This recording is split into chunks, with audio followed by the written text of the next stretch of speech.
네, 안녕하세요 시청자 여러분. 주간 박진영입니다. 주간 박진영은 서울의 소리와 민주진영 박진영 시사의 품격에서 공동 송출하고 있습니다.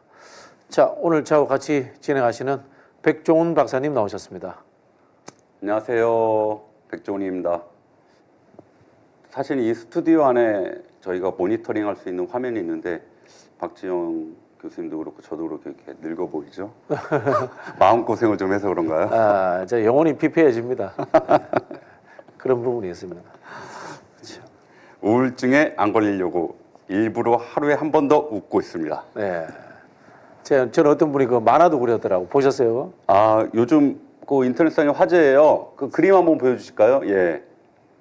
이제 카툰이라고 이야기를 하는데 세상의 현상들을 풍자하는 것을 카툰이라는 장르라고 이야기를 하는데 박지원 교수님이고요. 어느 분이 국회로 가는 문을 저게 닫는 것 같아요. 예. 열어주지 못하는 것 같아요. 불쌍한 JYP. 불쌍의 아이콘이 됐네요. 네, 고개를 숙이고 하지만 저 보따리에는 윤석열 탄핵, 정권 탄압 이렇게 써져 있네요. 윤석열 탄핵하고 이제 정권 탄핵 보따리는 들고 다시 또 아스팔트로 나가야죠. 아스팔트에서 하셨고요. 예, 다시 또 계셨던 곳으로 가시는 상황인 거죠. 원래 아스팔트 출신인데요. 국회에서 저 보따리를 풀으셨다면 대한민국 국민이 더 행복하지 않았을까 이런 생각이 안타깝게 듭니다. 예. 저하고 같이 정권 퇴진 운동 하셨던 분들 중에는 이번에 이제 경선 통과하신 분들이 몇 분 있어요. 네. 제가 좋아하는 분들인데 그 이야기는 이제 종합적으로 나중에 해주시고 네. 그 전에 이제 국민의힘 공천이 막장으로 치닫고 있어요. 그 이야기를 저희가 좀 하려고 하는데 유영하, 도태우 변호사 두 사람을 추천했습니다. 이 사람은 박근혜 탄핵 때 박근혜를 방어했던 변호사들이에요. 그 변호사 두 사람을 공천을 했습니다. 그것도 뭐 경선이 아니고 그냥 단수로 기존에 있던 현역 의원들을 날려버리고 이 두 사람을 공천을 했어요.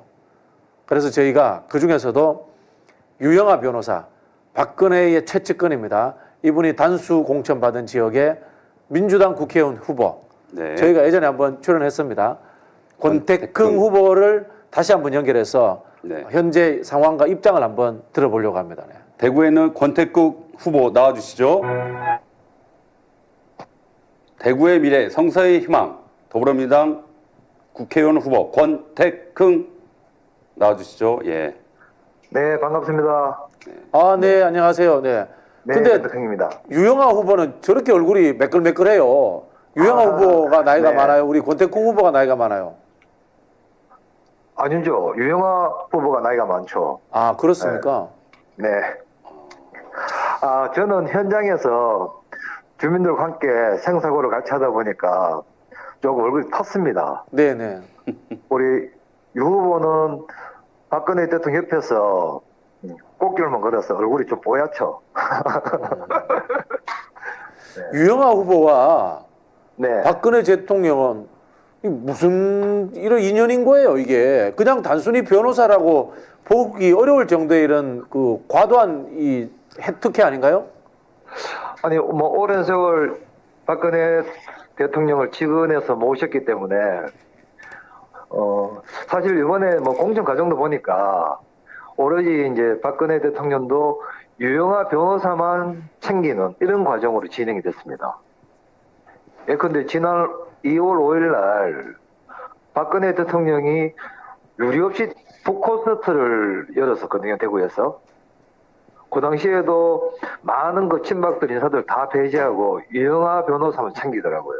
그래서 모종의 뭔가 특별한 관계가 있는 것 같아요. 네.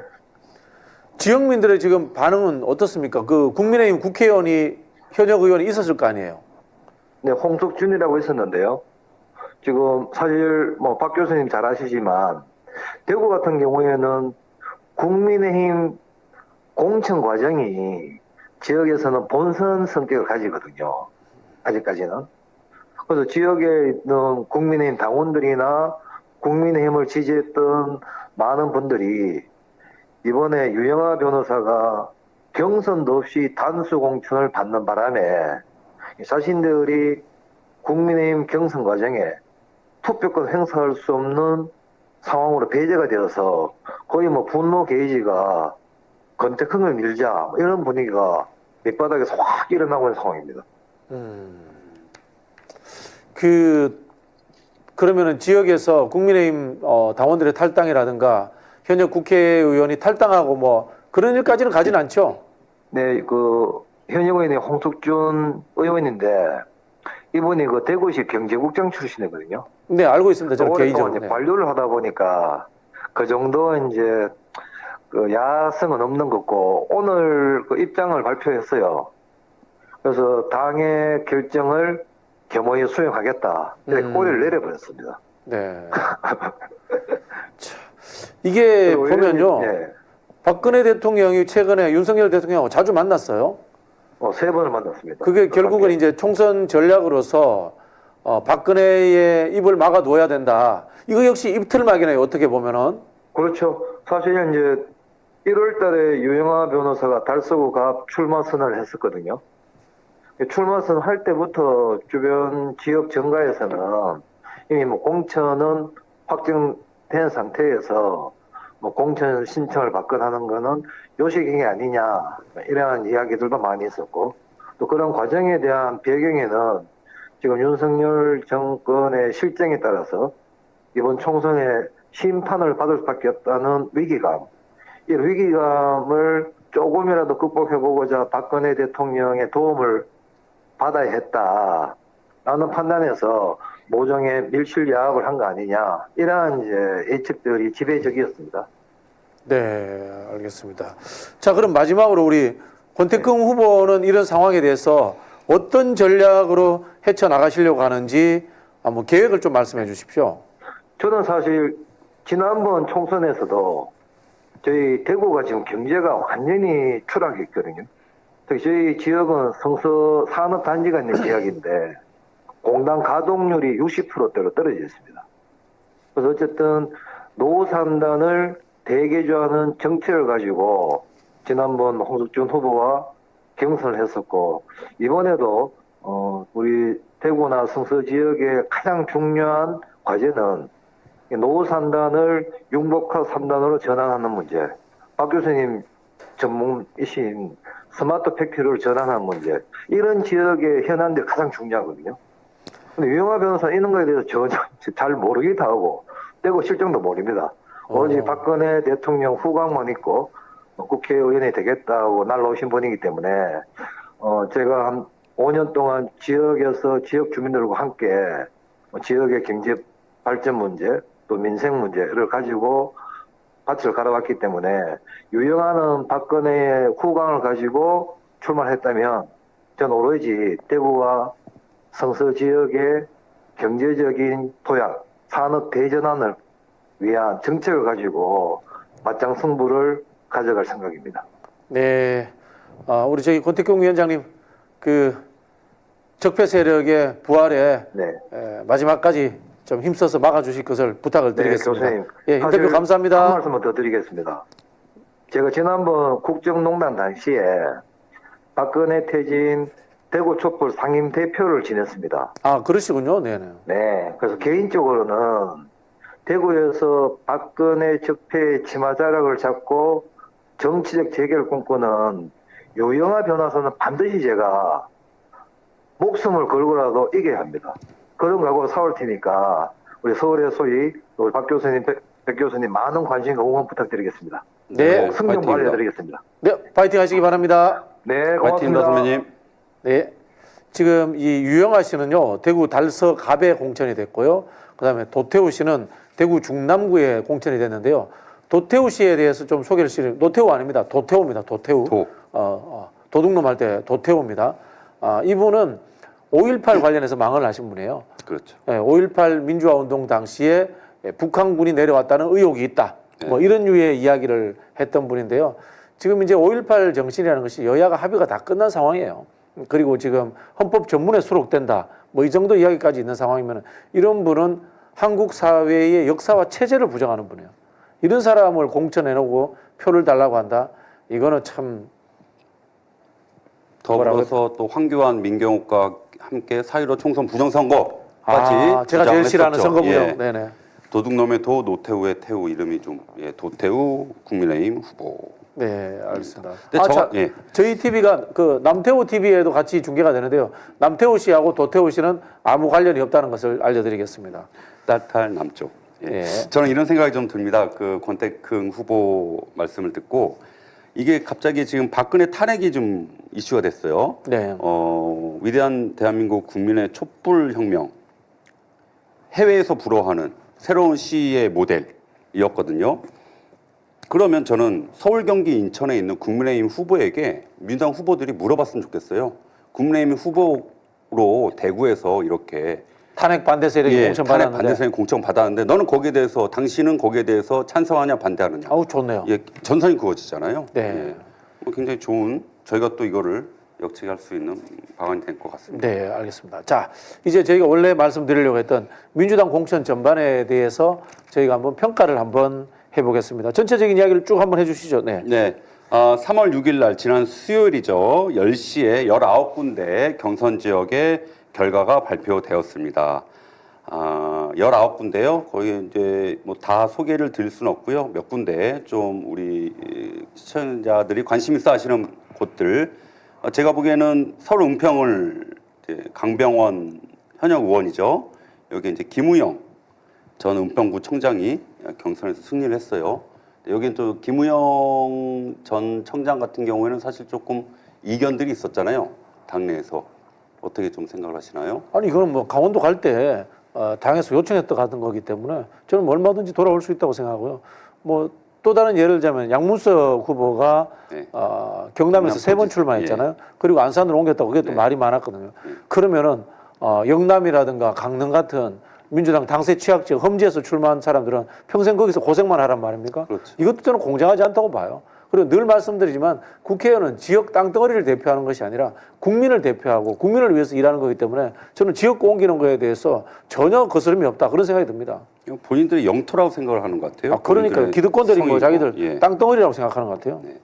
그리고 또 강북을 저는 회장님이라고 부르는 제가 선거 때 제 후원회장을 맡아주셨던 정봉주 회장님이 결선에 올라갔어요. 박용진 의원하고 같이. 네. 여기는 지금 하위 10%잖아요. 네네네. 네, 하위 10%라서 이게 지금 결선에서도 그대로 적용이 됩니다. 그죠? 네네. 그래서 굉장히 이게 이번 주말인가요? 결선이? 그렇게 알고 있습니다. 예, 네네. 굉장히 주목이 되는 지역이고요. 우리 정봉주 회장님 많은 응원 부탁드립니다. 그리고 우리 부산에 보면은 저랑도 관계가 있는 분들이 눈에 띄는데요. 먼저 이제 김비호는 패를 했어요. 네네네. 4번 떨어졌죠 부산에서. 네. 참 분위기가 조금 좋을 때는 안 되고 안 좋을 때는 또 억지로 출마를 강요받는 이런 상황이었는데 이번에 좀 안타깝고 사실은 해운대을은 윤준호 후보가 승리를 했는데 전 의원입니다. 이게. 네, 그러다 전 보니까 이제 의원이에요. 윤용조 후보가 좀 따라잡기 힘들었던 것 같아요. 그 유영조 후보는 부산대학교 총학생회장 96년도에 했고요. 당 대표실 현재 이재명 당 대표실 총괄을 하다가 이번에 출마를 했죠. 그 일정 총괄을 하다가 하나의 일화가 좀 있습니다. 대선 이제 그 당시 후보죠. 후보님이 이제 패배 선언을 새벽 4시쯤 했는데 당사에서 그때 4명이 이제 패배 선언 다 마치는 거 보고 4명이 모입니다. 네. 강의원, 정의찬, 백종훈, 유영조예요. 그때 마음도 아프죠. 화도 나고 이 감정을 추스리기가 어려워서 그 장면이 아직도 생생한데 숙소에서 소주 한 병씩을 안주 없이 말없이 마십니다. 4명이. 그리고 각자 헤어집니다. 나중에 다시 좋은 모습으로 보자. 근데 이 4명이 다 도전을 했는데 우리 막내인 유영조 군이 마지막 결과가 나왔는데 단 한 명도 안 됐네. 예, 단 한 명도 안 됐습니다. 그 팀도 그 비운의 팀이네. 우리하고 제가 똑같네. 이 말씀까지는 안 드리려고 했는데 강 의원 당시 대선 일정 총괄은 작년 크리스마스쯤에 사실 어머님이 순천하셨고요. 정인찬 선배 같은 경우는 작년에 형님이 또 소천 하셨고요. 우리 사실은 유영조 후배도 경선 기간에 동생이 하늘나라로 가는 일이 있었고요. 또 저 역시 아버지가 또 필리핀에서 험한 일을 당하셨고요. 아, 삼재야, 삼재. 아니 그 팀도 안 좋지만 우리도 성적이 안 좋아요. 우리는 이제 대선 때 레드 팀. 네. 예, 저 현근택 현근택, 변호사, 조상호 변호사, 조상호 남영희 네. 네 명인데 남영희 혼자 이제 본선에 진출했고 나머지 3명 아웃됐어요. 우리도 너무 슬퍼. 우리 지지자들이 굉장히 슬퍼하는 지역 중에 하나가 이제 서울 금천이에요. 조상호 변호사가 최기상 현역 의원에게 졌죠. 그렇죠? 최기상 의원은 뭐 초선 때 아무 특별히 한 거 없잖아요. 네. 재선 때 한 2년 하고 윤석열 정권 못 끌어내리면 그만하세요. 이분도 판사 출신이거든요. 네. 판검사 출신이 뭐 저는 이 민주당 들어와서 잘한 사람 거의 못 봤어요. 이게 보니까 그 색깔을 드러내지 않는 사람들이, 그러니까 왜 그 오래가는 사람들의 특징이 있잖아요. 특별히 이게 모난돌이 정 맞는다 이런 네. 속담이 있으니까 노무현 아무것도 안 하고 대통령이- 숨어 있는 거야. 네. 참. 그래서 제가 늘 말씀드리지만 우리나라 같은 이 제왕적 대통령제 국가에서는 다선 의원이 필요 없어요. 맞습니다. 3선에서 상임위원장 하면은 그냥 그다음 집에 가는 게 맞다고 봐요 저는. 3선 초과 금지. 네, 22대부터 맞다고 꼭 봐요. 시작되길. 광주도 재밌는데 한 분은 검사고 한 분은 의사인 것 같아요. 이영빈 의원이 의사 출신이시죠? 그렇죠. 예. 여기 친명 대결이었네요. 검사와 의사의 대결이기도 하고. 검사가 이겼네. 네. 그리고 우리 저 부승찬 국방부 대변인 전 네. 예상들을 많이 하셨는데 승리를 했고요. 또 우리 수원 정해. 지금 이게 박강원 김준혁 교수는 뭐 대단한 것 같아요. 네. 박강원 원내대표죠.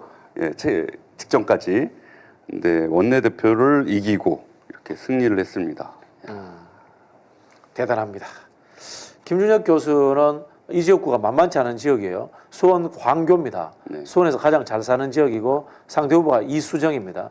그래서 제가 봤을 때는 좀 이 정책 이슈라든가 굵직굵직한 개발 공약 이런 것도 현실적으로 좀 필요할 것 같아요. 네. 김준혁 교수 후보가 아마 수원 토박일걸요? 수원에서 예. 초중고를 나왔어요. 예. 정조의 정신으로 네. 범죄 심리학자 한판 승부를 벌이시길 응원합니다. 결국 뭐 우리 이수정 교수도 보편적인 학문을 하는 분이 아니고 범죄 심리학이라는 게 이 범죄 관련된 네. 하나의 전공 분야잖아요. 검찰 정권에 딱 어울리는 분이 있었네. 검찰 독재 정권에.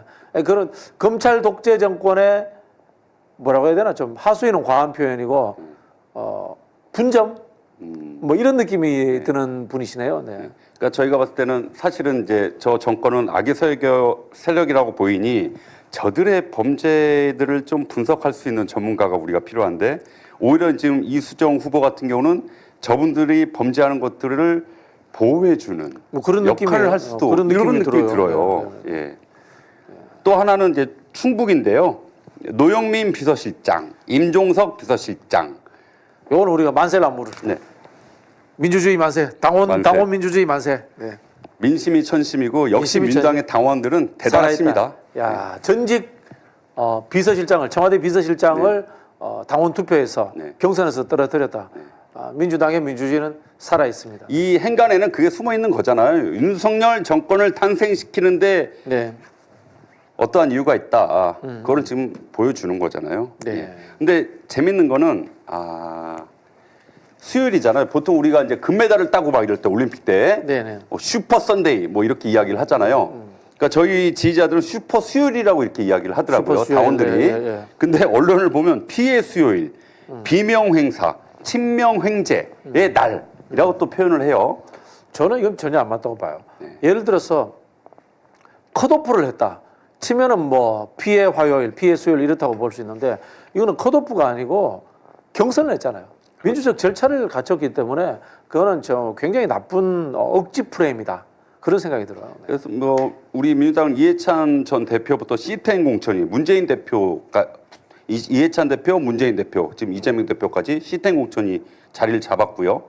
시텐 공천 같은 경우 이런 겁니다. 이제 특히 관심 있어 하는 게 하위 평가 받은 의원들이 내가 하위 평가를 받아서 졌다 경선에서 이렇게 이야기를 하는데요. 하위 평가의 지표들 좀 살펴보면 보좌진, 당직자, 상임위의 동료 의원 또 전체 동료 의원의 다면 평가 이렇게 디테일하게 합니다. 발의한 법안이 재정 법안인지 아니면 글자 하나 고치는 개정 법안인지 또 지역 구민의 여론 등 40여 개의 지표를 가지고 기존의 규칙을 적용했다는 거죠. 네, 이게 시스템 공천이고 그래서 하위 평가에 하위 10% 하위 20%가 나온 겁니다. 이재명 당대표가 제 하위 10% 때려라고 해서 하위 10%가 나올 수 있는 전혀 그런 시스템이 아닙니다. 예. 비명의 변명이죠. 네. 반명의 그래서 이제 변명이고. 점수가 1000점이에요. 네. 워낙 이제 다양하게 분석 방법이 많이 들어가다 보니까 총 점수가 1000점입니다. 1000점. 네. 그래서 그 지금 이재명 당대표의 혁신 공천이 이런 겁니다. 경선 때 보니까 응답률이 당원이 60%가 응답을 해요. 일반 국민도 10%가 응답을 해요. 이거 거의 대선급이거든요. 네네. 저희도 여론조사 해보면 일반 같은 경우는 1.5% 넘기가 힘들어요. 그렇죠, 그렇죠. 예. 예. 일반 여론조사 그럼 보통 이제 500샘플을 못 채워요. 못 채웁니다. 채워요. 그럼 가중치도 가지고 이렇게 하잖아요. 또. 네네. 이런 거는 역시 당원과 국민이 이재명 당대표의 공천에 대해서 혁신 공천에 대해서 동의하고 있다는 게 바로 수치화돼서 결과로까지 나오는 겁니다. 이게 무슨 뭐 친명이고 비명이고 무슨 하위 10% 20%를 막 당대표가 하는 것도 아니고요. 국민과 위대하신 당원께서 이렇게 평가를 해주신 겁니다. 네. 원래 혁신이라는 것은 혼란스럽게 보입니다. 결과가 이야기해 줍니다. 이게 성공하면 혁신이 되는 거고요. 실패하게 되면은 그냥 뭐 자중질환, 카오스 이렇게 되는 겁니다. 결국은 이 공천의 성공의 문제는 뭔가 하면요. 총선에서 이기면 되는 거예요. 그렇죠. 이기면 결과적으로도 다 좋은 겁니다. 정치는 결국은 결과의 싸움입니다. 맞습니다. 네. 예전에도 우리 지난 방송에서도 권역별 비례냐, 연동형 비례냐, 그만 이야기하자 교수님께서 항상 말씀하셨잖아요. 네. 똑같은 지금 흐름인 것 결정나면 같아요. 끝인 거예요. 그게 사실 지금 무슨 후폭풍이 있습니까? 특별히 후폭풍이라는 게 존재하지 않고 있습니다. 그 당시에 병립형 주장하셨던 분들이 연동형 되면은 뭐 당이 쪼개질 것이라 했는데 그것도 별 문제 없는 거고요.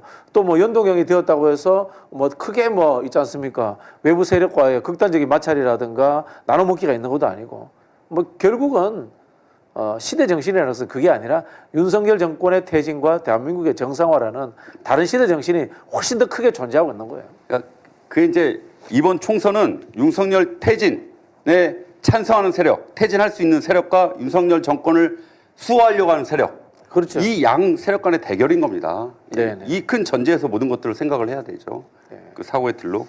또 하나 제가 좀 말씀드리고 싶은 거는 이런 기사도 있어요. 친명 유튜버들이 이 공천에 개입을 하고 있다. 뭐 이렇게 이야기를 하는데 사실은 제가 이제 여러 방송을 보면 레거시 미디어라고 좀 어떤 패널들이 이렇게 말씀을 하시는데 정확하게 좀 정의를 좀 말씀을 드리면 미디어 콘텐츠 학자로서 레거시 미디어는 전통 미디어를 이야기를 합니다. TV, 신문, 라디오.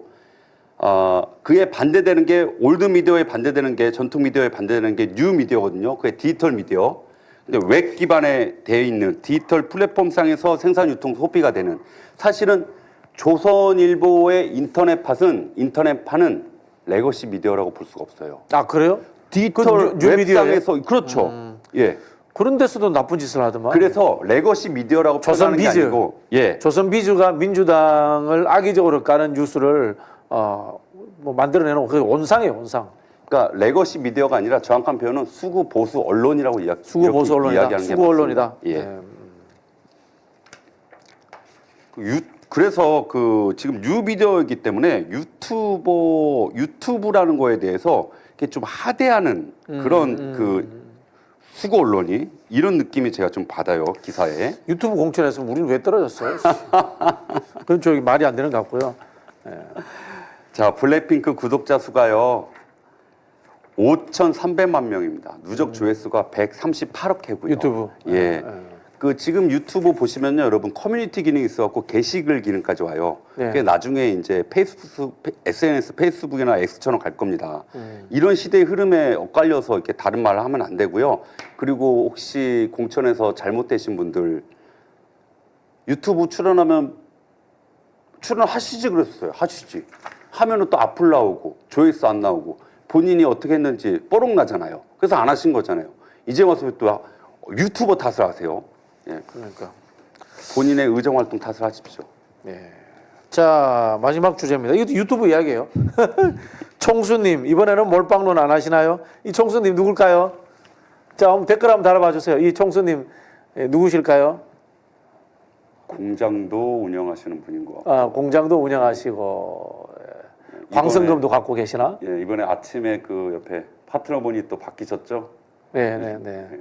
아니 뭐 저희가 김어준 총수를 뭐 비판하려고 하는 건 아니고요.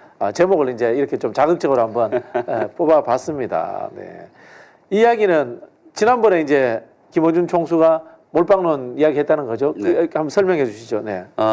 이제 우리가 21대 선거. 예, 21대에 볼게요. 그때도 이제 위성정당이 생겼죠. 네네.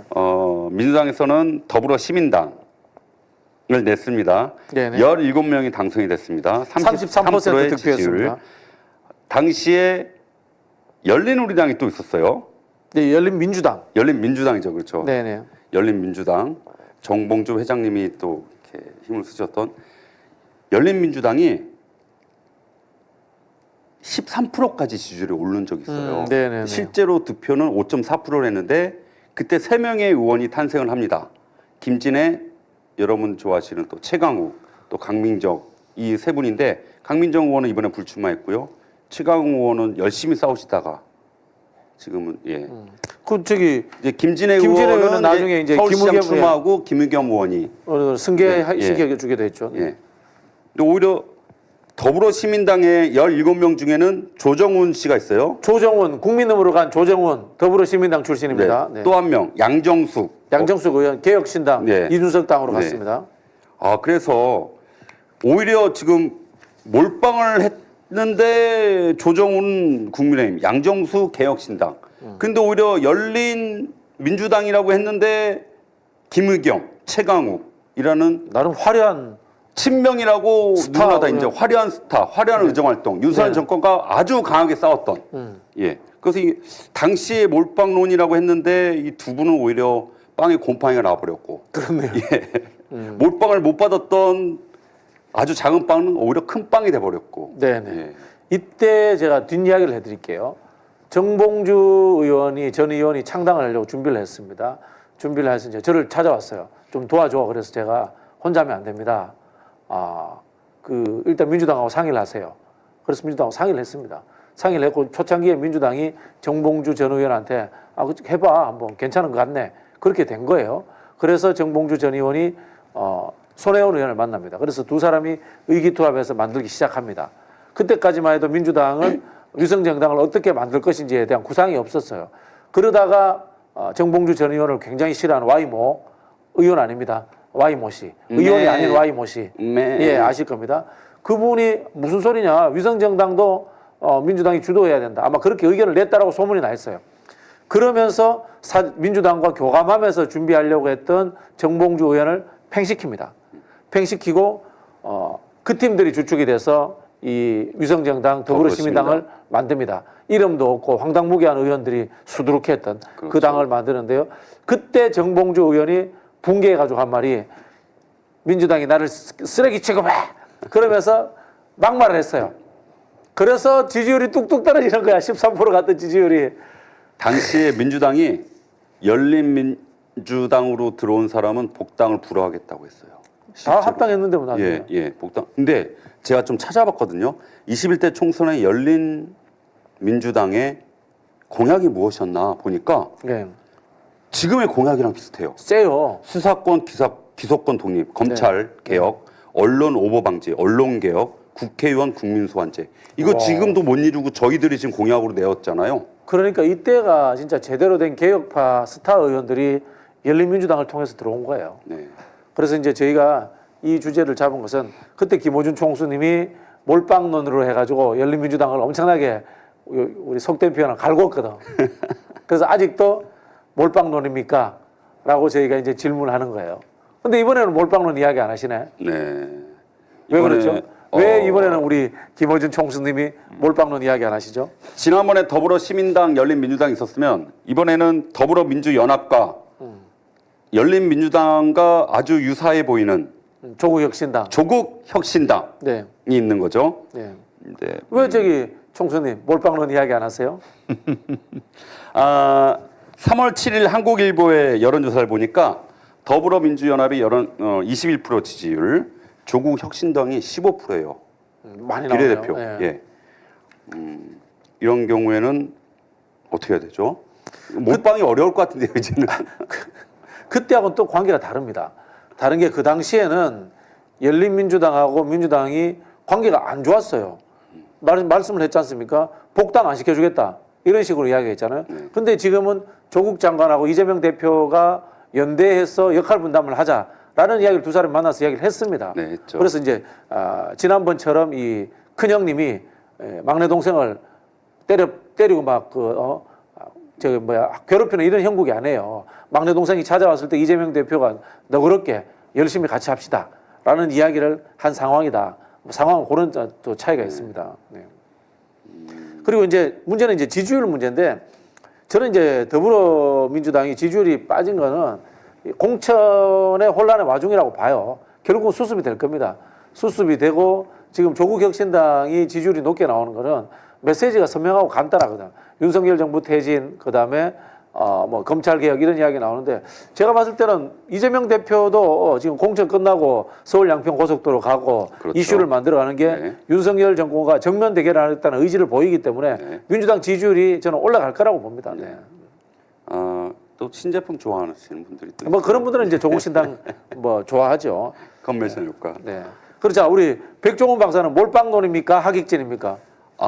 저는 이게 또 지금 똑같아요. 병이평이냐 뭐 연동이냐 네, 똑같은데요. 그렇죠. 네, 네, 네. 저는 윤석열 퇴진을 위해서는 네. 의미 없다고 생각을 합니다. 예, 윤석열 퇴진을 위해서는 모든 퇴진을 원하는 퇴진을 할 수 있는 제 세력이 모여서 이번 총선에 국회에 들어가야 된다라고 생각을 합니다. 네. 저는 하기증도 그렇고 승리를 이게, 위해서 한 거잖아요. 결과론적으로는 하객진이 될 거라고 봐요. 그러나 이게 정당의 조직적 생리라는 것은 자기 당을 위해서 열심히 싸우는 게 기본이에요. 그래서 타당을 배려하는 것보다는 자기 당이 잘하는 게 좋다. 다만 타당과의 관계를 적대적으로 할 필요는 없다. 왜냐하면 어차피 우리가 이제 자매 정당 비슷하니까 언니 동생 관계인데 그러나 언니가 먼저 돈을 벌어야죠, 그죠? 언니가 돈을 벌어서 생계를 유지하는 것이 우선이기 때문에 저는 언니라고 해당될 수 있는 민주당이 윤석열 정부와 더 잘 싸우고 더 효율적인 하나의 투쟁 방법을 제시해서 우리들의 표를 많이 모으는 게 저는 더 의미 있다. 그렇죠. 뭐 그렇게 생각합니다. 이걸 저는 몰빵론으로는 표현하지 않겠어요. 몰빵론으로는 표현하지 않고 저는 표현하자면은 상생적 경쟁 관계, 상생적 경쟁을 하자. 뭐 이렇게 저는 좀 제안을 드리고 싶네요. 네. 그리고 이제 또 하나의 차이가 있습니다. 이거에 아까 말씀드린 것처럼 조국 신당을 지지하는 민주당 성향의 표들이 한 20% 가까이 돼요. 그분들은 민주당으로 돌아오면 좋아요. 민주당이 잘 싸우면 민주당으로 돌아올 거예요. 그렇게 하고 저는 조국 신당은 오히려 아까 우리 백종원 박사 이야기했던 것처럼 신상을 좋아하는 중도층, 리버럴층, 무당파층 이런 층들의 표를 많이 얻기 위해서 노력하는 것도 좋은 방법이 아닌가. 그런 생각이 들고요. 더 황당무계한 상상력을 발휘하자면은 조국 신당은 아주 보수 인사더라도 윤석열 탄핵에 찬성한다면은 맞습니다. 검찰 개혁에 동의한다면은 영입하는 것도 방법이 아닌가. 그런 생각도 좀 듭니다. 네. 사실 이제 경선 과정에는 선거 때 좀 왼쪽으로 많이 그러니까 선명성을 더 보이잖아요. 그렇죠, 그렇죠. 근데 본선이 되면 사실 또 중도로 좀 중도로 가야 되죠. 와야 되거든요. 그 때문에 이 조국 혁신당도 그런 측면에서는 민주당의 승리를 위해서 우리가 함께 갈 수 있다. 이렇게 좀 정리를 하면 좋을 것 같습니다. 그래서 저는 그 우리 신장식 변호사가 주장하고 있는 지역은 민주당, 비례는 조국 혁신당에 대해서 반대합니다. 반대합니다. 전통적인 민주개혁 세력은 민주당. 그렇죠. 그리고 새로운 층들 탄핵에 찬성하는 새로운 층들은 조국 혁신당.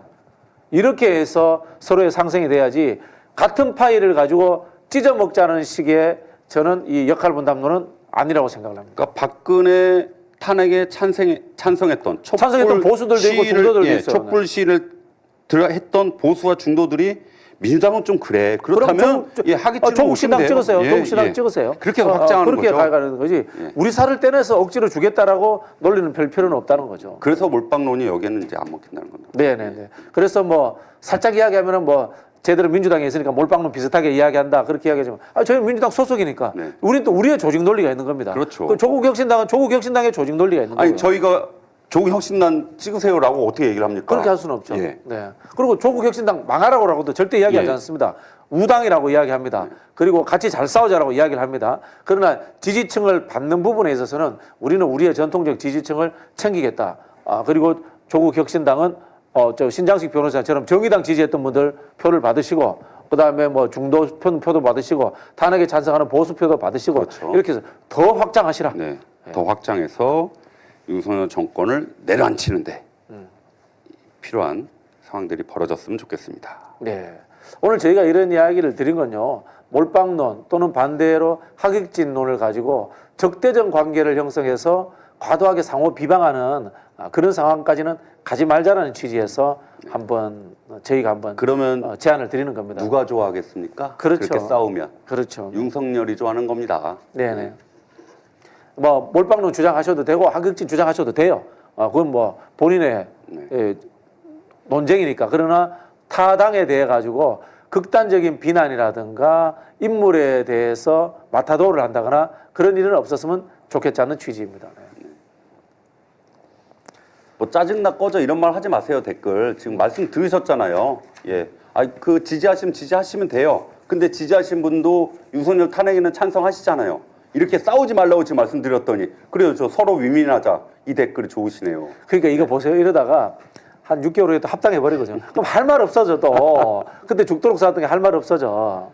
그래서 저는 민주당과 조국신당이 누가 더 잘 싸우느냐라는 경쟁을 하자. 그렇죠. 그리고 비례대표 후보를 누가 더 훌륭한 사람을 선출하느냐는 그런 선의의 경쟁을 하자라는 제안을 드리고 싶어요. 윤석열 탄핵을 위해서 정치적 효용성 경쟁. 네네. 이게 필요하다다는 거지. 서로 그렇죠. 우리 내부끼리 싸우지 말자 이거죠. 네, 알겠습니다. 마지막으로 디올백 하나 더 하고. 자, 디올백 이슈 우리 백종원 박사님이 가볍게 한번 사진 준비했습니다. 띄워주시죠. 디올백 최고위원회에서 대표님이 들으셨던 사진 없나요? 디올백 예. 노래를 부르고 끝을 해야 돼요. 이제 뭐 디올백 김건희 이번 선거 때 이제 저는 이제 전공자로서 문화 콘텐츠 전공자로서 밈이라는 것이 막 돌 거예요. 디올백 같은 경우도 지금 스페링은 틀려요. 디올백 뒤로 가다 백인데 또 백으로 다 돌아갔다. 네. 이게 이제 한마디로 정리를 하자면 우리 그 애칭이 있었죠. 90년대. 롱다리 미녀 가수 김현정 씨가 불렀던 멍이라는 노래가 있습니다. 아마 제가 예측컨대 선거 로고송으로 이 노래가 굉장히 각광을 받을 것 같아요. 왜 그러냐면 지금 저 사진인데 최고위원회에서 지금 디올백 저 피켓을 들으셨는데요. 저게 사실은 의사들 이번에 지금 집회하고 계시잖아요. 거기서 나왔다고 그래요. 저게 좀 밈으로 지금 인터넷 공간에 여러 버전으로도 돌고 있고요. 결국은 윤석열 탄핵, 김건희 디올백 사건, 주가 조작 사건 등등의 함축적인 의미가 들어가 있죠. 그래서 이번 총선 앞두고 저런 밈들이 많이 돌 겁니다. 그래서 여러분들 제가 우리 방송에서도 아주 그 주에 흥미있는 이런 밈들 소개를 좀 해드리고 여러분들이 또 확대 재생산해서 이게 또 인터넷상에 또 싸움이 되거든요. 저들에 대해서 저들의 실정에 대해서 알릴 수 있는. 그래서 이번에 제가 선거 로고송으로 적극 추천하는 김현정의 멍 제가 한번 계산을 했는데 잠깐 불러보겠습니다. 돌리고 끝내겠습니다. 네. 바로 끝내겠습니다. 다 돌려놔 너를 만나기 전에 대한민국으로 추억으로 돌리기엔 우리의 상처가 너무 커 바랄게 다음번에 너 선거에 출마한다면 윤석열 너 일본에서 꼭 출마하기를. 여기까지입니다. 고생하셨습니다. 자, 주간 박진영은 이것으로 마치도록 하겠습니다. 여러분 감사합니다. 자, 백 박사님 인사 안 하세요? 네, 제가 이렇게 또 웃으면 우리 지역에서 저를 지지했던 분들 아직도 슬퍼하시는데 제가 일부러 이렇게 웃으면 여러분들도 힘내시고 또 무한한 기회들이 어떠십니까? 여러분 함께 해주셔서 고마웠고요. 앞으로도 함께 할 겁니다. 지지해 주셨던 분들 고맙습니다.